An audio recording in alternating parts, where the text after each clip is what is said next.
हम हर वक्त बच्चों को जो है वो करेक्शन में लगे हुए होते हैं, ये ठीक, ये तुमने सही नहीं किया, वो नहीं किया, ऐसे नहीं करना चाहिए, वैसा नहीं करना चाहिए।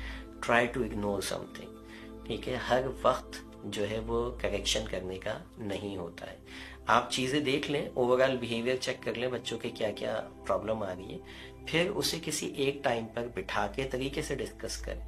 ना कि ये कि अभी वो एक काम करता है, उसको सुनने को मिलता है कि तुमने ये क्यों किया, फिर वो दूसरी जगह जाता है तो वहाँ पे भी सुनने को मिलता है, फिर वो तीसरी जगह जाता है तो वहाँ पे भी डांट पड़ती है। तो वो बच्चा कंफ्यूज हो जाता है कि मैं करूँ क्या, मैं जो काम करता हूँ मुझे बातें सुनने को मिलती हैं, यूं उसकी खुद एतमादी क्या होती है, कम होती चले जाती है।